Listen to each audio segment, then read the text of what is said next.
As I said, the Caribbean, even though it's tapped out, the waters are still warm. If you could get a hurricane fully formed into the Caribbean, it's going to be hard to weaken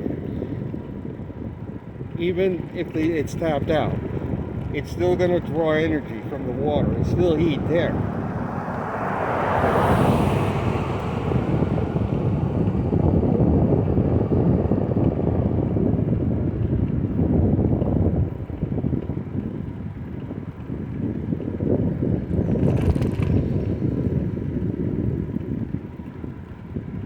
So, of course, another thing they're going to do to boost the numbers is every cloud mass. They're going to name it as soon as they can.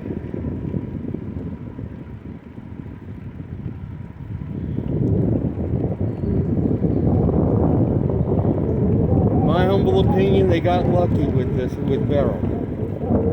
They got the motor going sooner than they thought they were going to with it, and it responded right away to the intervention and immediately intensified because that area, perhaps, like I say, had a lot of sunshine.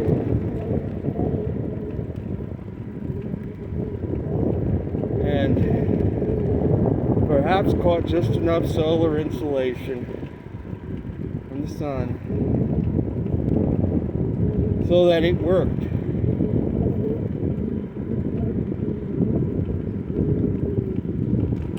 However, in the long term, these storms draw an enormous amount of heat out of that water. I think it's only going to take one, maybe two storms to deplete whatever little heat was put back in by the sun over the past month of May by those flares.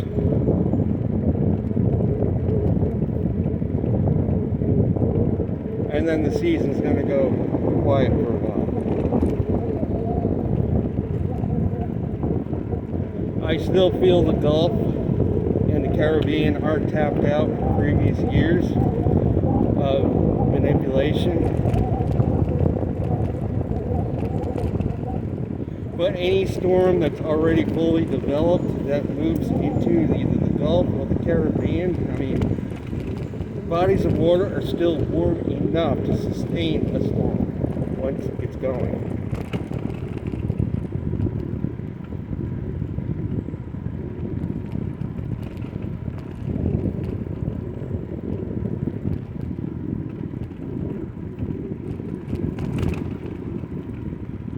So where is Beryl going to go? It depends on what the subtropical high does. It has moved just far enough north to open up a narrow window for it to move across the southern Caribbean.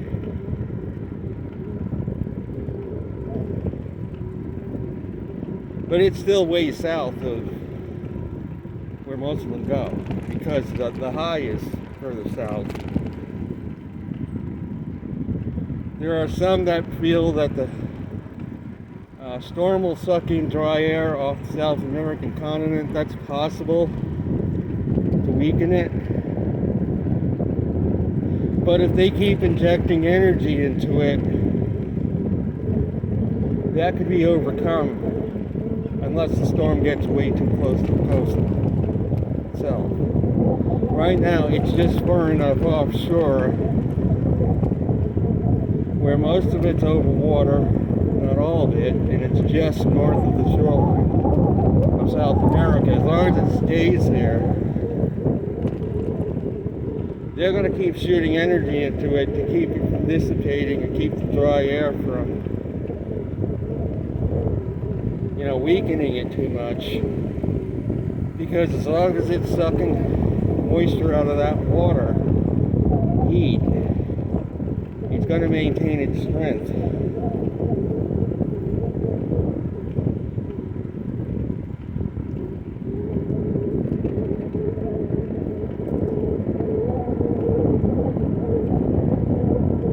Where is it going to go?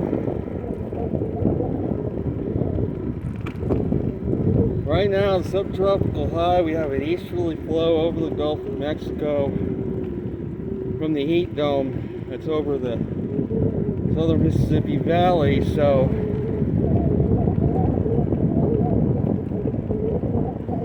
subtropical high itself right now is sitting just north of Puerto Rico,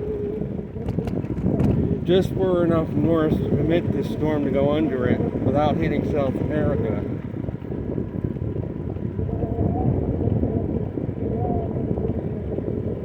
And then you got that heat dome over the lower Mississippi Valley, so we got an easterly flow persisting over the Gulf from that high.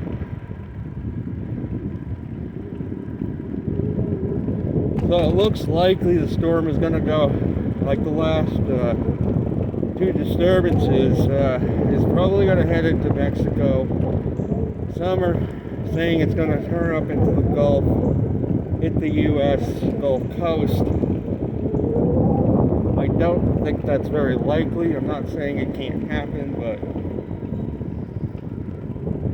with an easterly flow over the Gulf right now, if that high stays where it is, over Louisiana, it's going to be hard to get a storm up in there.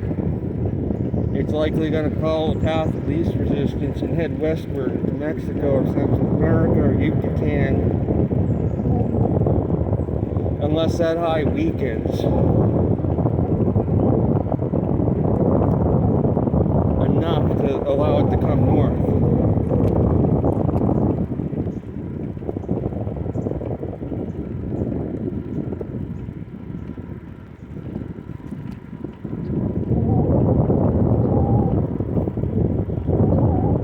That is going to be it for this discussion. I'll be back with another update soon. Again, my planned departure date for my bike tour is going to be next week.